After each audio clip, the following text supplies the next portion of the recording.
يا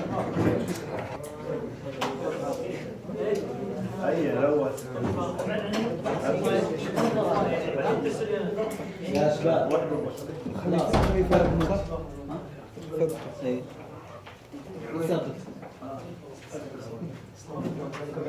عليكم السلام. One more important anatomy lecture is the spinal cord. So these are all the objectives related to it. They will be covered in lecture, lab, different session, everything. So whatever is possible here, we'll try to cover. As you know, the spinal cord is part of the central nervous system and a very important part of the central nervous system, as well as a very important content of the vertebral canal. As you know, the vertebral canal is made up of bones. Those are the vertebrae, the different vertebrae, and inside that space is occupied by the spinal cord and it's covered. Okay. So this is the continuation of, as you know, the brainstem, the lowermost part of the brainstem, that is the medulla oblongata, and it begins where the medulla oblongata ends, that is at the upper border of the first cervix. The beginning of this will be the upper border of the first cervical vertebra, and it extends all the way up to the lumbar first vertebra in case of adults.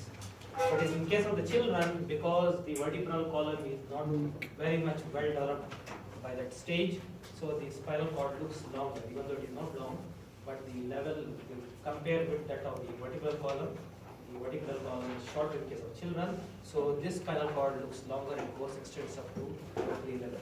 This is important clinically, so whenever you are doing lumbar puncture, you should be very careful that you do the, in case of children, you go much more below the L3, L4, and L5 space, or usually between L3 and 4 space. Okay. So, if you see here, the spinal cord is just covered with similar covering, just like that of the brain, that is the dura mater, arachnoid mater, as well as the pia mater. But there is slight difference. What is the difference? Epidural space. Epidural space, which is present even in case of the around the brain, but there is no space actually. Only whenever there is accumulation of blood or something like that, then it will appear. If not, it is not there. Okay. But here there is epidural space. So what is the other difference? Any other difference? It's not part of periosteal layer. Huh? It's not part of periosteal layer. There is no periosteal layer. So what is absent? So there is no periosteal layer. It's separated. No space that you sinuses. No sinuses. Good. No space or sinuses. As you have seen, the dural sinuses are between the meningeal layer as well as the periosteal layer. Yes. Periosteal is nothing but the periosteum of the bone itself. As the bone ends at the here, the skull bone ends here, so the periosteal layer also goes away. Okay, only the meningeal layer extend will be down. Okay, so there is only one layer of the dura mater in case of the spinal cord, but in case of the brain, there are two layers. Okay, and in between there is a space, as you said, there is space which is called as the dural venous spaces. Okay, so here this dural venous spaces are not there because the outer layer is not there. It was periosteal. Only the meningeal layer of the dura mater will be there. Okay, then the arachnoid mater is there, then the pia mater is there, and all those spaces are there which should be there. Okay, so this coverings, three coverings, just like in case of the brain, this also gives protection to the spinal cord, as well as the CSF which is present between the subarachnoid space will give cushioning effect. This cushioning effect is very important for the brain as well as the spinal cord. As you know, today also in the PBL you have studied that whenever there are road traffic accidents, usually it will lead to traumas, and if it is lesser, in the lesser cases, as you jump from here and there, everything, and slight trauma, still it is well protected because of these three coverings, as well as the cushioning effect given by the CSF itself. So it is very important for the brain as well as the brainstem as well as the spinal cord. But if it is severe, then as we have seen in the case, it will be affected. Okay, but so the presence of these coverings as well as CSF is very important. So that's why this is special arrangement which is there only for the brain and the brainstem and spinal cord, nowhere else. Okay. Okay. So in case of the spinal cord, especially in two particular regions, one in the cervical region as well as in case of the nervosacral there is slight bulging. If you see the spinal cord, the thickness almost remains same except two regions where it is bulged. One is the cervical region and the other is in the lumbosacral region. Why? Why there is bulging in the spinal cord? Why there is Because of the plexus, especially there are plexus of nerves coming at this particular level which will be supplying the upper limb in case of the cervical enlargement, and in case of the lower lumbosacral region, again plexus of nerves which will come and they divide, join, and then they form the particular nerves and supply the whole of the limb. So in these two regions there is slight enlargement. So this is almost like fusiform enlargement.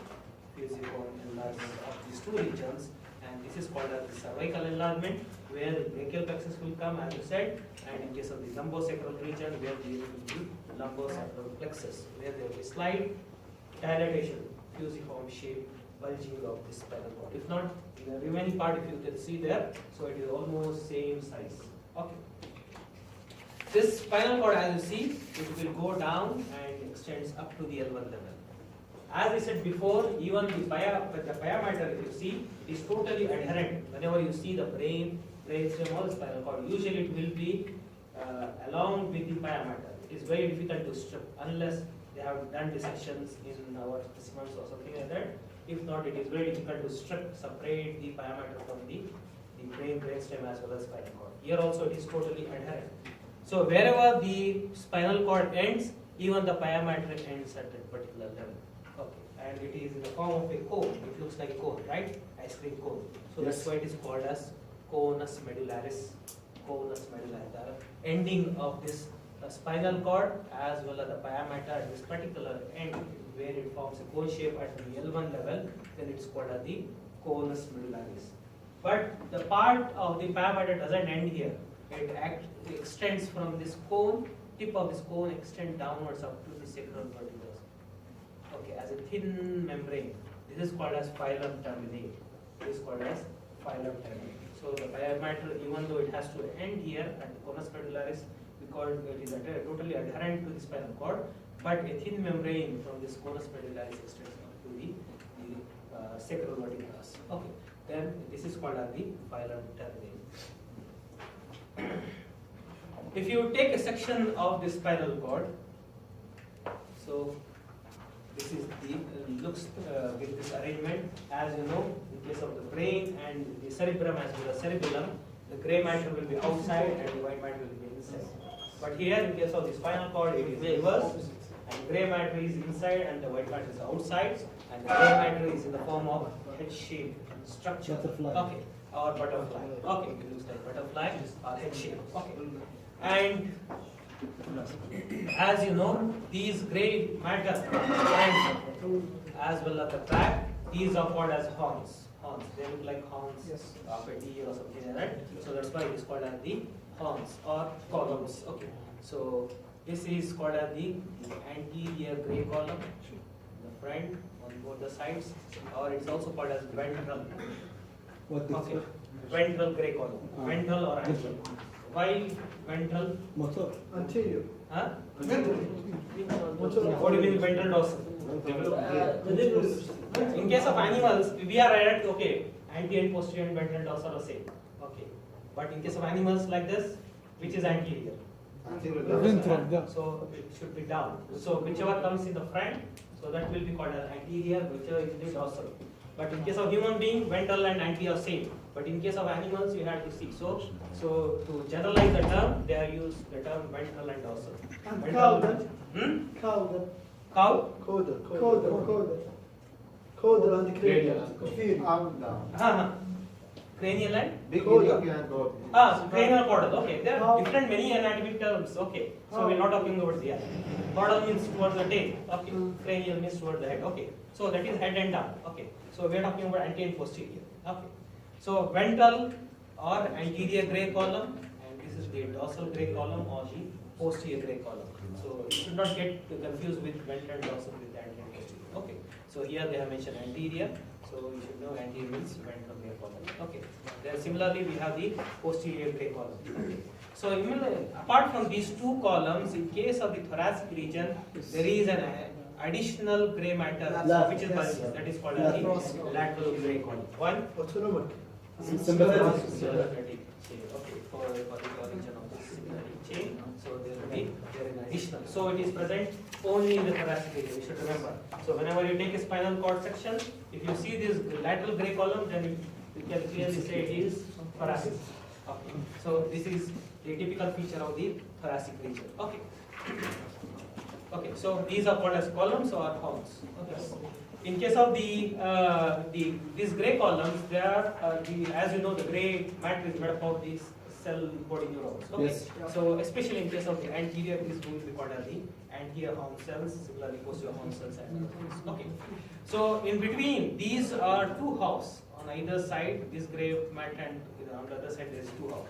So these are two connected by an additional central.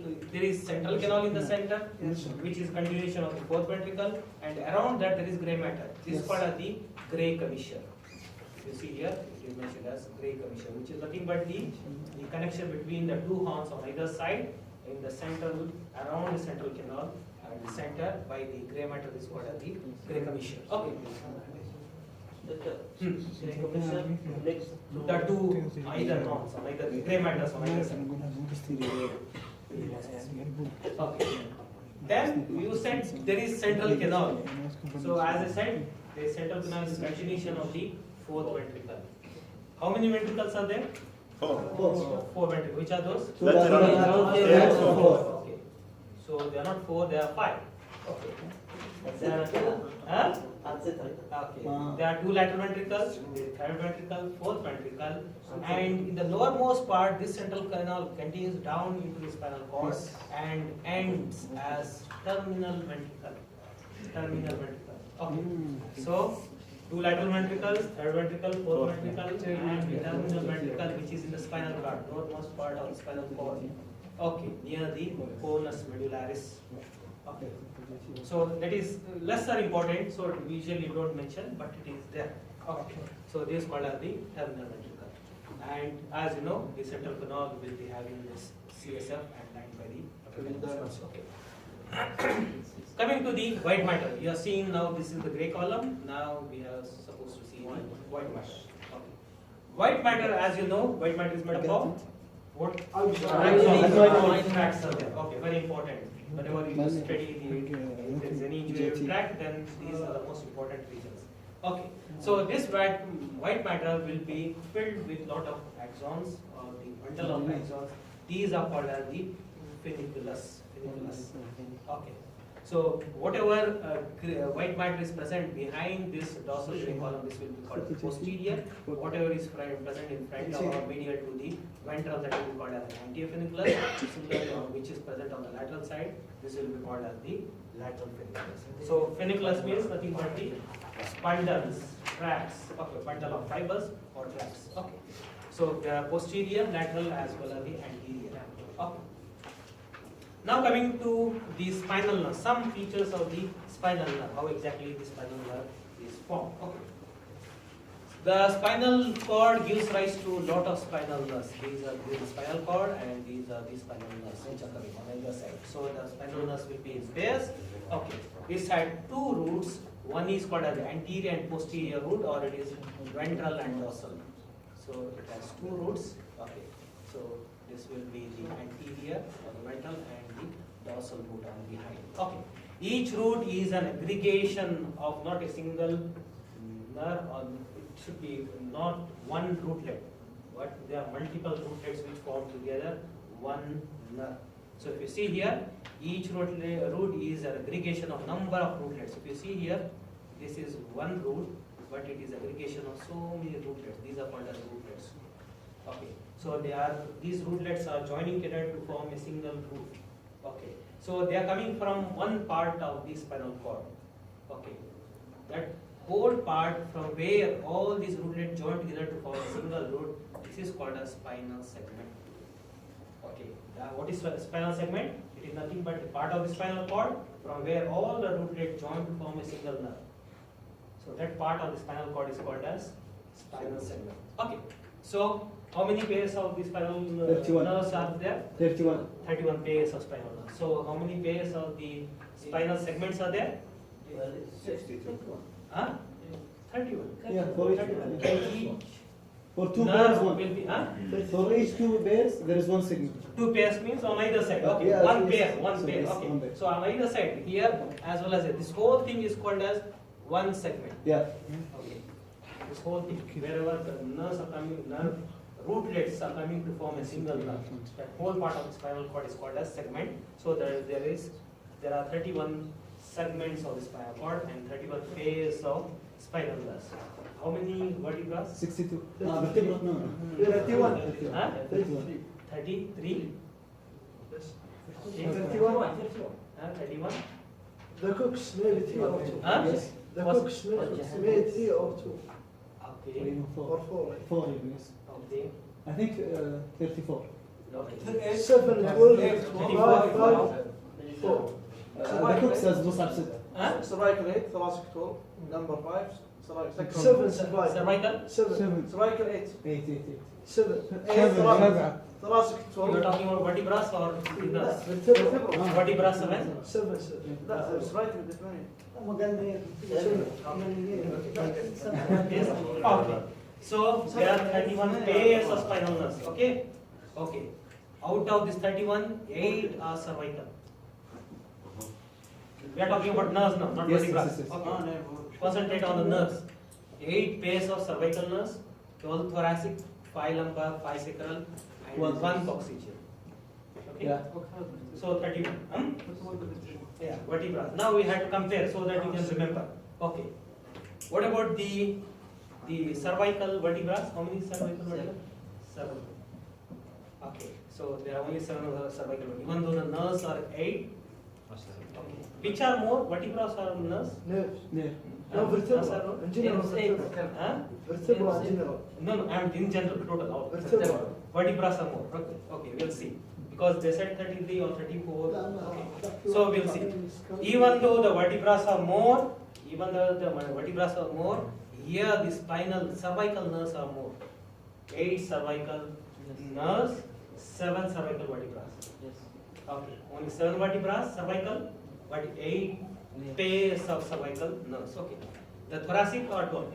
Thoracic vertebrae, how many? The same. 12. Same. Sacral, lumbar, 5. they are same. 5 lumbar, 5 sacral vertebrae, same. So thoracic is same, lumbar is same, sacral is same. So where is the difference? Coccygeal. How many nerves? 1. How many vertebrae? 4 or 3. Okay. Okay. 4. I'm Okay. going 4. Okay. 4. So how many vertebrae total? 7 are cervical, 12 are thoracic, 5 sacral, 5 lumbar, then coccygeal are 4. So how many totally? 35. 33. 33. Okay. So 33 vertebrae, 31 pairs of cervical nerves. Nerves are lesser compared to the vertebrae, but the cervical nerves are more, 1 extra cervical. So the coccygeal here only 1, but in case of the vertebra there are 4. Yes. Okay. It depends. Sometimes 4 it is, sometimes 6, sometimes 5 also. Okay. But usually we take it as 33, 4. Doctor, the spinal cord is terminating the number 1. But how the all nerves? From what? We'll talk about it. Okay, that also. Okay, because good question. Because the vertebrae are extending down, but the spinal cord has already ended in their one. Okay, whatever. So we'll talk about it. So remember this. So 31 pairs of cervical nerves, but the vertebrae are 33. But here the cervical nerves are more, 1 extra, 8. But the vertebrae are lesser, 7. Okay. So what happens that we'll see what difference it makes. Okay, here you can see here again. Once again, this is one nerve. Okay. So it has 2 components, ventral root as well as dorsal root. Ventral root, if you see here, all these are the rootlets. Anterior rootlet, these are posterior rootlets. Okay. So all these rootlets together join to form the root. Okay. This whole area from where the rootlets are coming to form one single nerve, that will be called as spinal segment. This whole thing is a spinal segment. Okay. So here we have the ventral or the anterior root, this is the posterior root. Both together they join, and this is called as the spinal nerve. So whole thing is the spinal nerve. Yeah. Then it divides into rami. Okay, anterior ramus and the posterior, or ventral and dorsal ramus. anterior ramus will be supplying this front, dorsal ramus will be supplying the posterior back. Okay, so these are the ramus or rami. Okay. So this one is this one single nerve, and all these are rootlets. Okay, so you should remember one single nerve is not made up of one rootlet, but multiple rootlets, and that whole area from where they are originating, that will be called as one spinal segment. Okay. The dorsal nerve, among these, I said this is the ventral root, this is the dorsal root. How to differentiate between these two? Ganglion. Ganglion. For the dorsal. The speciality of this posterior, you want to identify the posterior root, the presence of this ganglion. This is called as the Spine. dorsal root ganglion, or it is also called as the spinal ganglion. Okay. What kind of nerve is this? Spinal root ganglion? Sensory, okay. Sensory, what type of, there is classification depending on the number of axons. First order. Bipolar. First order, you know. Huh? Second. Not, I am not talking about the order. Okay. Unipolar, bipolar, No, no, unipolar, no. multipolar. Do you know what is this? Yes. You might have studied Yes, yes, histology, yes, huh? yes. Yeah. What is unipolar? One process, one One cell body and one axon. Axon and other One cell body and Bipolar. axon. One cell body and One cell axon. body. Huh? One cell body and only one axon. Unipolar. Yes. One cell body and Yes. one One axon. one. Okay. Bipolar. Okay. Maybe axon or dendrite. I don't know. Yes. Bipolar is one axon and one dendrite. Yes. Multipolar is multiple dendrites, one axon. One axon, Okay. yeah. What about this one? Bipolar. Yes. Yes, bipolar. Bipolar, but it has only one process. Cell body, the ganglion, yes. So it is called as